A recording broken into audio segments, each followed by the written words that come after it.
July 17th, 1954, I, Rodney Long, was born.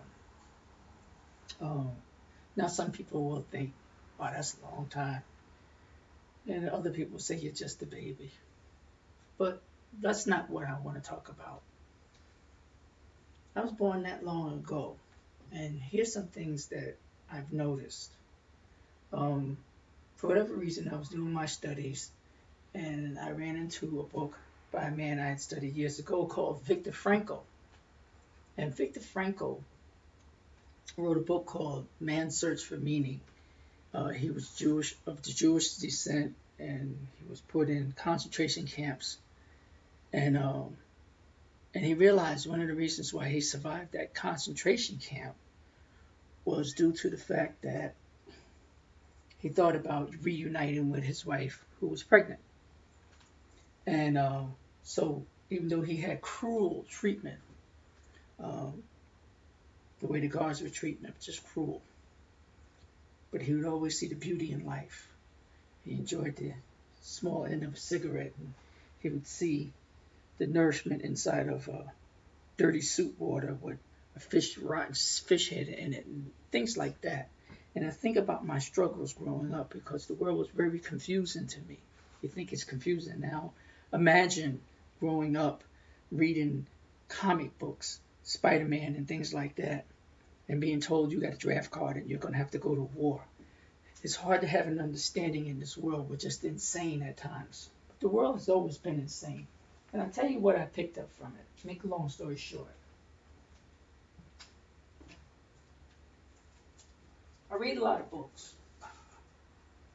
One of the books that have been around for a while, a lot of people won't believe in it, but that's okay, I do, is the Bible. And in this book, it's been around for hundreds and hundreds and thousands of years.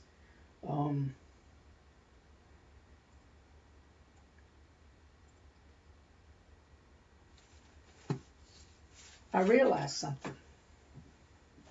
I'm always looking at, like the rest of us, we have entertainers, we have athletes, we have people we're taught to look up to. And I realized that, I was looking at this post that Oprah Winfrey had up with all of these people singing about Jesus Christ and bringing that out. And she was saying how there's no way she would have brought this many people together about what they've been about, struggles they've gone through, and put out in song without there just being a release. One of the people I saw on there didn't sing. It's not her thing. It's Maya Angelou. And I realized something. One of the reasons why I'm sitting here saying what I'm saying. Maya Angelou now is gone. And one day I'm going to be gone. And I think about what I'm about to say to you. My daughter Samira Marie Long gave me something for Father's Day because she knows how I feel about Muhammad Ali. And this is one of the best sayings you could ever think of. Don't quit. Suffer now and live the rest of your life as a champion. Now, here's what I've noticed from studying people like this as I was going through my journey. There were people like this that were saying, I know you've got them picked. I know what you think of me, and you want to call me Cassius Clay or whatever. But I just want to let you know, the man's in trouble. Man's in trouble. I will show you. And he would say a sentence in a certain way, but I know him through my studies of him. And this is how I'm going to put it. He said, I'm going to put it this way. I'll show you how great God is. I will show you how great God is. Because look at me, I've been fighting all these years. I got no scars on my face. God must be great. Jesus is a bad man because I follow that book. Nowhere near perfectly. You can talk to you can talk to a prior wife or my wife now, and they'll tell you I'm not perfect.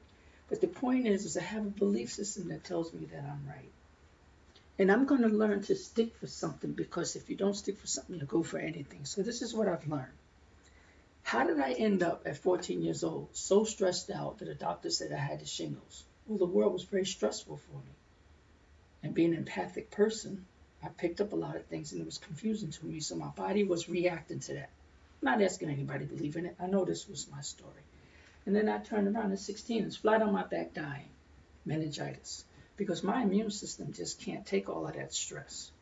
And I believe that a lot of minorities, especially black people, suffer from what some gentlemen, social workers years ago labeled and wrote a book about called post-traumatic slavery disorder. We've been taught to be at each other. People looked at us like we were nothing. Well, look at the news today. But it's going through a different filter today. I know better.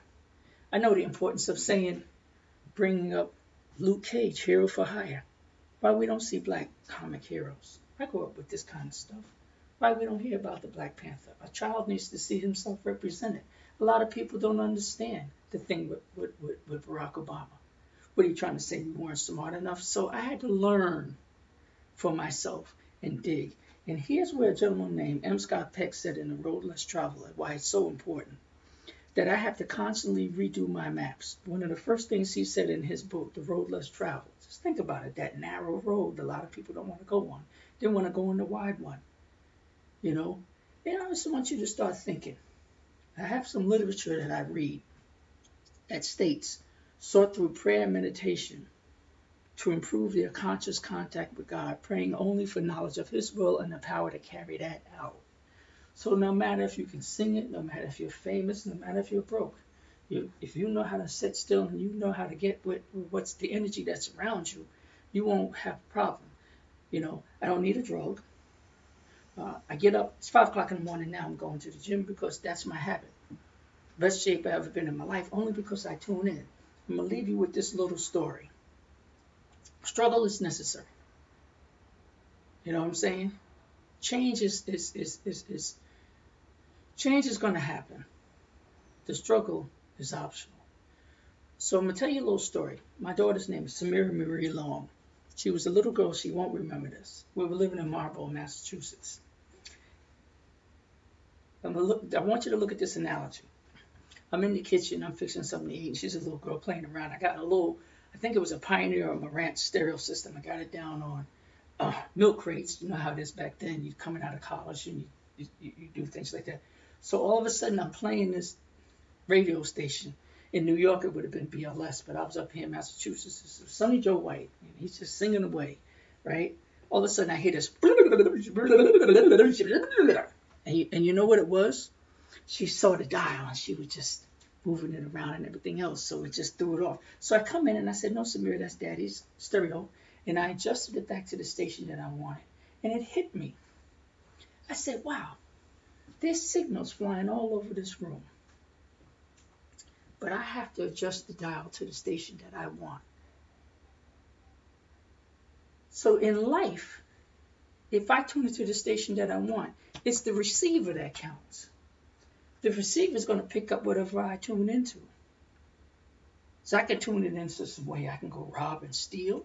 I can tune it into just getting drunk every day. I can tune it into saying, I don't want to hear nothing you got to say. The world looks the same to me.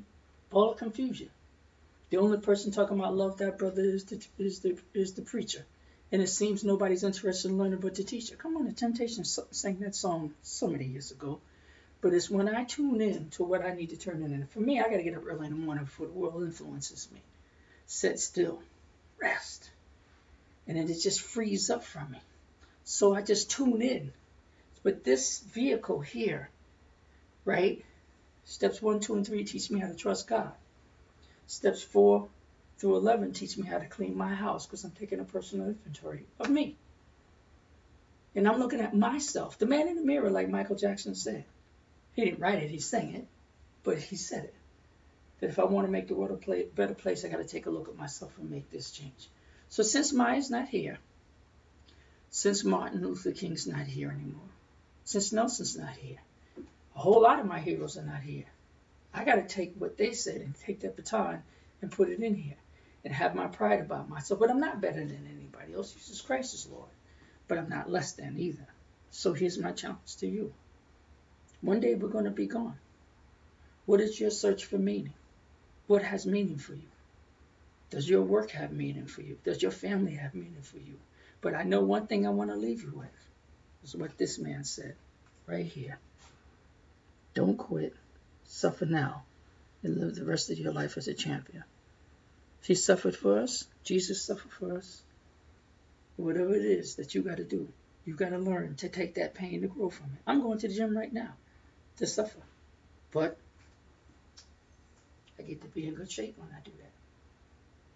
Just remember, God is everything. One.